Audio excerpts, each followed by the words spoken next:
અર્થમાં અહીંયા વ્યાસજી જન્મેજયને એમ કહે છે કે જન્મેજય, આ નર અને નારાયણ ધર્મના બંને દીકરા હતા, મૂર્તિના પુત્ર. નિષ્કામ ભાવે બદ્રીનારાયણની ભૂમિમાં તપ કરતા હતા. હજારો વર્ષની તપશ્ચર્યા કરી. એક દિવસ ઇન્દ્ર મહારાજ ઈર્ષિત થયો છે. આ સંસારનો નિયમ છે કે કોઈ તપ કરવા તૈયાર થાય ને એટલે દેવતાઓને ન ગમે, ખાસ કરીને ઇન્દ્રને જ ન ગમે. ઇન્દ્રને ડર લાગે કે આ તપ કરીને ક્યાંક સ્વર્ગ માગી લેશે તો મારું રાજ્ય છૂટવાઈ જશે. ઇન્દ્રને બીક લાગે એટલે કોઈ તપ કરવા બેસે ત્યાં જ એને ડિસ્ટર્બ કરવાના ચાલુ કરે કે પેલો તપ પૂરું ન કરે. અહીંયા આગળ પણ એ જ વસ્તુ આવી છે. ઇન્દ્ર મહારાજ ઈર્ષિત થયો. નર નારાયણનું જો તપ વધી જાય તો ભવિષ્ય સ્વર્ગનો રાજા બને. ઈર્ષિત થયેલા ઇન્દ્રએ કામદેવને બોલાવ્યો.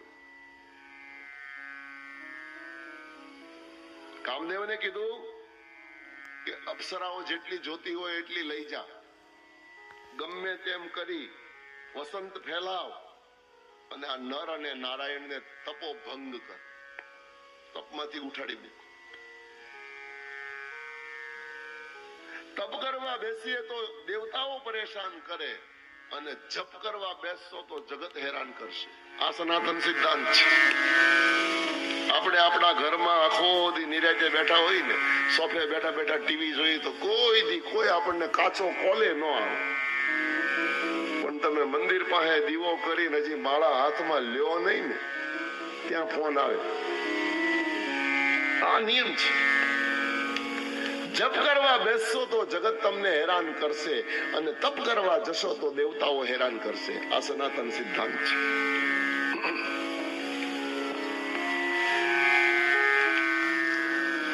કામદેવને જ્યારે નર નારાયણને મોહિત કરવાનો આદેશ ઇન્દ્ર મહારાજે આપ્યો અને કામદેવ પોતાના વસંતને, રતિને અને અનેક અપ્સરાઓને લઈ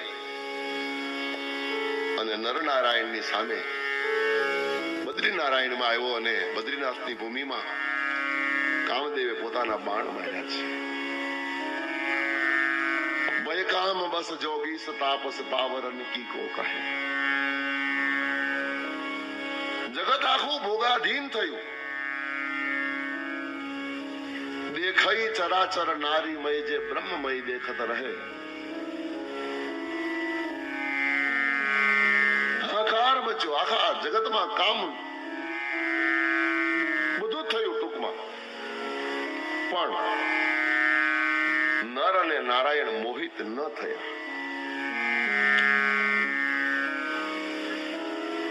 વધારે પડતા જયારે કામદેવે બાણ માર્યા ને એ વખતે ઋષિ નારાયણ, નર મોટા છે ને નારાયણ નાના છે, બે ભાઈઓ, એમાં નારાયણને અહંકાર આવ્યો છે. નારાયણે વિચારી લીધું કે આ ઇન્દ્રના જ કામ છે, આ ઇન્દ્રની જ માયાજાળ છે, પણ મારે ઇન્દ્રને બતાવી દેવું પડે કે હું કોણ છું. અભિમાન વશ નારાયણે પોતાના તપોબળથી સ્વર્ગ જેવી જ સુંદર સ્ત્રીઓ પોતાના સાથળમાંથી ઉત્પન્ન કરી.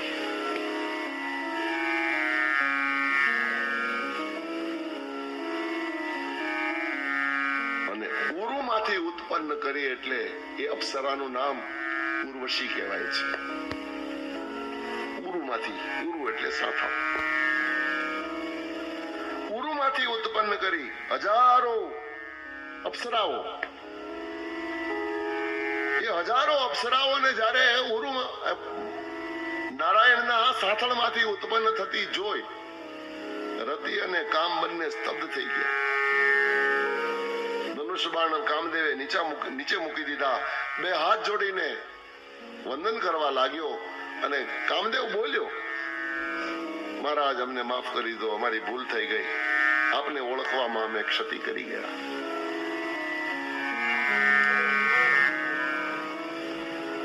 આપ પરમ પુરુષ છો, અમારા કઈક પૂર્વજન્મના સંચિત કર્મ હશે કે અમે તમારા ક્રોધના ભોગ નથી બન્યા. જો અત્યારે તમે ક્રોધ કરી અને અમને શ્રાપ આપ્યો હોત તો અમે શ્રાપિત થઈ ગયા હોત, પણ એ તમારી મહાનતા છે અને કઈક અમારા સદભાગ્ય છે કે તમને અહંકાર આવ્યો પણ ક્રોધ ના આવ્યો. અમને ક્ષમા કરો. અમને ક્ષમા કર્યા એ જ અમારા માટે ઘણું છે. વાત વાતમાં કામદેવ નર અને નારાયણના વખાણ કરવા લાગ્યા. છેલ્લે એવું કીધું કે આ સંસારમાં ક્ષમા વીરસ્ય ભૂષણમ. સમર્થ હોય, ક્ષમા કરે ઈ જ મહાન. દંડ દે એ મહાન નથી. ક્ષમા એ વીરોનું, મહાવીરોનું આભૂષણ છે. સુભાષિતકારો તો એમ કહે, હસ્તસ્ય ભૂષણમ દાનમ, સત્યકંઠસ્ય ભૂષણમ, શ્રોત્રસ્ય ભૂષણમ શાસ્ત્રમ, ભૂષણમ કિમ પ્રયોજનમ. હાથનું આભૂષણ, હોનાના કડા ને હોનાના બ્રેસલેટ પહેર્યા હોય એ આભૂષણ ન કહેવાય, પણ હસ્તસ્ય ભૂષણમ દાનમ. જે હાથથી દાન થતા હોય ઈ આભૂષણ છે. હાથનું દાન દેવું એ હાથનું આભૂષણ છે.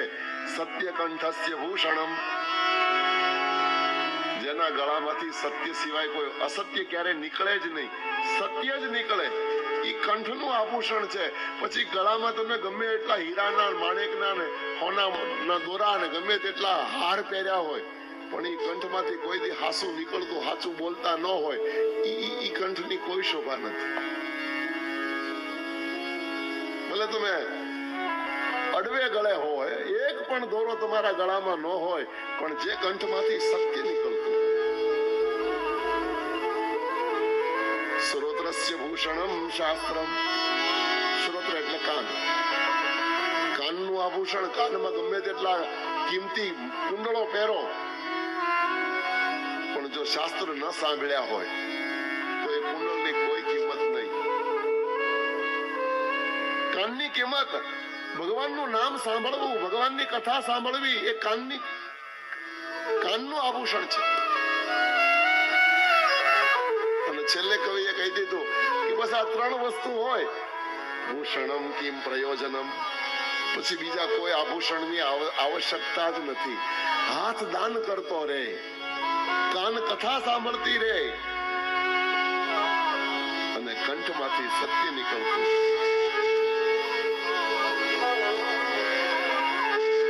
ક્ષમા વીરસ્ય ભૂષણમ. મહારાજ, તમે બંને ખરેખર વીર છો, મહાવીર છો. તમે અમને ક્ષમા કરી દીધો. મેં તમારો અપરાધ બહુ મોટો કર્યો છે મહારાજ. એ વખતે નારાયણે કીધું, કામદેવ, હું જાણું છું તું નિર્દોષ છો, તું તો ચીઠીનો ચાકર છો, મૂળમાં કોણ છે એ મને ખબર છે. કઈ વાંધો નહીં, હવે તું જા. મેં જે ઊભી કરી મારા યોગ બળ વડે એ બધી જ અપ્સરાઓને મારા તરફથી તું સાથે લઈ જા. ઇન્દ્રને પણ ભેટ દેજે. ઇન્દ્રને ખબર પડે કે આ મારો ગુરુ છે.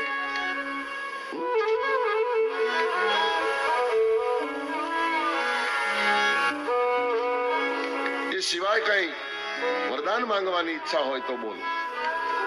વરદાન માંગવાનું જ્યારે નારાયણે કામદેવને કહ્યું, એ વખતે કામદેવે એક વસ્તુ માંગી છે કે મહારાજ, અત્યારે તો તમે તપસ્વી અવસ્થામાં, યોગ સાધનામાં હજારો વર્ષથી બેઠેલા હતા, એટલે તમારા મનને હું વિચલિત ન કરી શક્યો. પણ હજી એક વખત જો તમે મને વરદાન માંગવાનું કહો છો તો હું માંગુ છું. 16,000 પટરાણીઓની વચ્ચે તમે ઉભા હો અને પછી તમે મને જીતી બતાવો તો હું તમને માનું. અને પરિણામે નારાયણે કામદેવની મેં સ્વીકારી કે કૃષ્ણ અવતાર જ્યારે હું લઉં ત્યારે 16,000 પટરાણીઓ કરવાનો છું. એ વખતે તું તારે તને ઈચ્છા પડે તેથી આલ્યો આવજો.